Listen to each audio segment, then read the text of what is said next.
आशा की शादी को लगभग 4 महीने बीत चुके थे, परंतु आशा अब तक मनीष को अपना पति स्वीकार नहीं कर पाई थी। मनीष ने भी इतने दिनों में ना कभी पति होने का अधिकार जताया और ना ही आशा को पाने की चेष्टा की। दोनों एक ही छत में ऐसे रहते थे जैसे कोई रूम पार्टनर हो।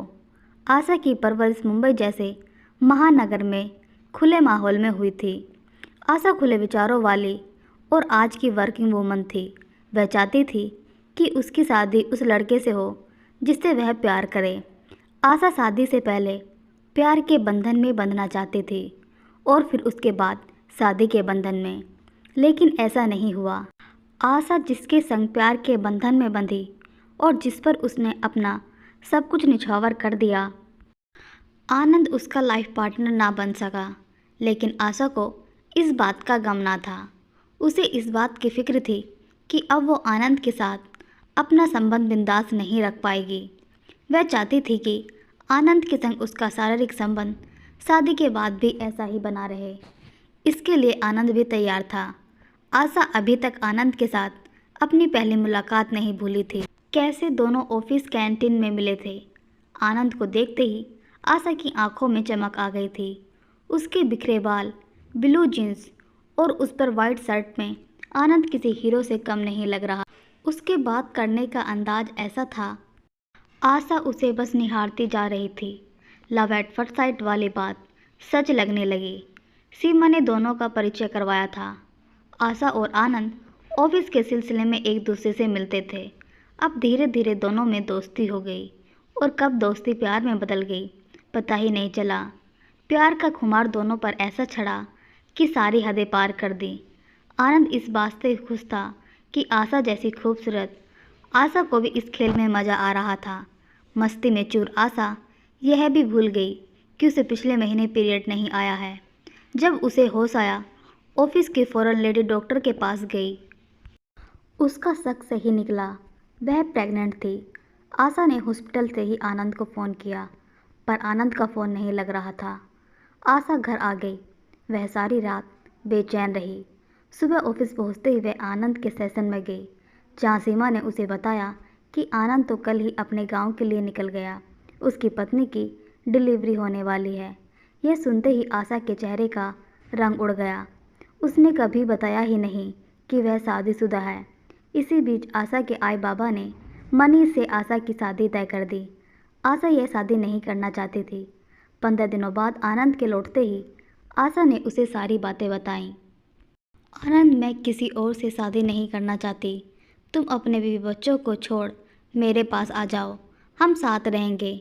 आनंद इसके लिए तैयार नहीं हुआ और मुझे कहता हुआ बोला, आशा तुम अबॉर्शन करवा लो और जहाँ तुम्हारे आई बाबा चाहते हैं वहाँ तुम शादी कर लो और बाद में तुम कुछ ऐसा करना कि कुछ महीनों में वह तुम्हें तलाक दे दे और फिर हमारा संबंध यूं ही बना रहेगा। आशा मान गई और उसने मनीष से शादी कर ली।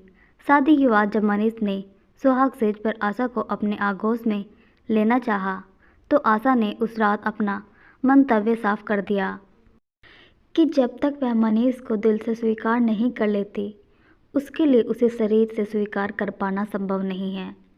उस दिन से मनीष ने आशा को कभी छूने का प्रयास नहीं किया, केवल दूर से ही उसे देखता।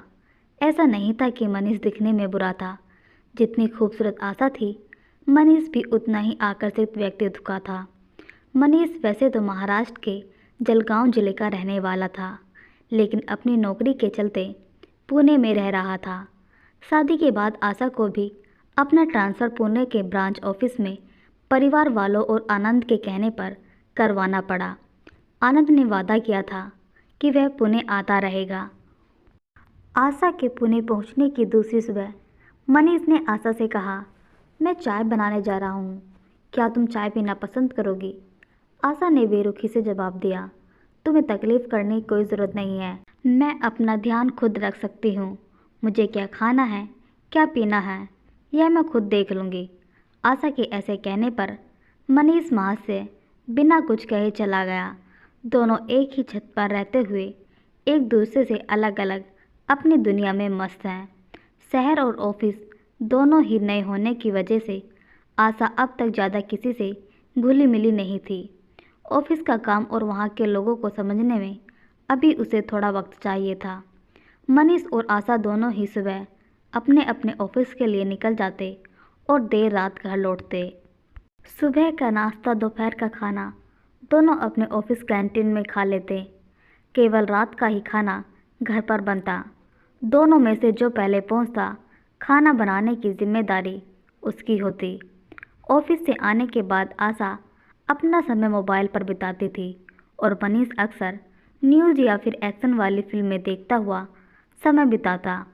आशा और मनीष दोनों मनमौजी अपनी ज़िंदगी अपने अपने ढंग से जी रहे थे। तभी अचानक एक दिन आशा का पैर बाथरूम में फिसल गया और उसके पैर में मोच आ गई।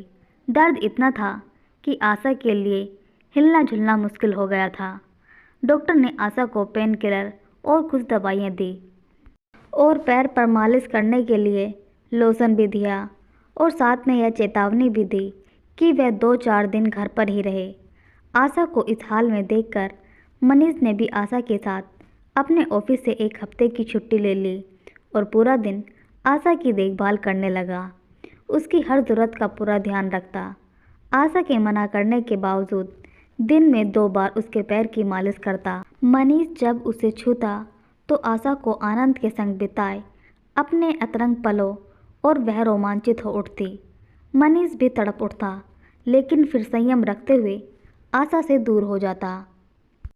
मनीष सारा दिन आशा को खुश रखने का प्रयास करता, उसे हंसाता, उसका दिल बहलाता। इन 4 दिनों में आशा ने यह महसूस किया कि मनीष दिखने में जितना सुंदर है, उससे कहीं सुंदर उसका दिल है। आनंद से ज़्यादा उसका ख्याल रखता है। मनीष ने अपने ज़रूरी काम पोस्टपोन कर दिए। इस वक्त आशा ही मनीष की प्राथमिकता थी। इन सब के बीच न जाने कब आशा के मन में मनीष के लिए प्रेम का फूल खिलने लगा, इस बात से मनीष बेखबर था। आशा अब ठीक हो चुकी थी। 1 हफ्ता गुजरने को था। आशा अपने दिल की बात कहना चाहती थी, लेकिन कह नहीं पा रही थी। आशा चाहती थी कि मनीष उसके करीब आए, उसे छुए, लेकिन मनीष भूले से भी उसे हाथ नहीं लगाता, बस प्यार भरी नज़रों से उसे दूर से ही देखता। एक सुबह मौका पाकर आशा मनीष से बोली, मैं तुमसे कुछ कहना चाहती हूँ। हाँ कहो, क्या कहना है? मनीष न्यूज़पेपर पर आंखें गड़ाए आशा की ओर देखे बगैर ही बोला। आशा गुस्से में मनीष के हाथों से न्यूज़पेपर छीन उसके दोनों बाजुओं को पकड़ अपने होंठ उसके होंठ के एकदम करीब ले जाकर, जहां दोनों को एक दूसरे की गर्म सांसें महसूस होने लगी।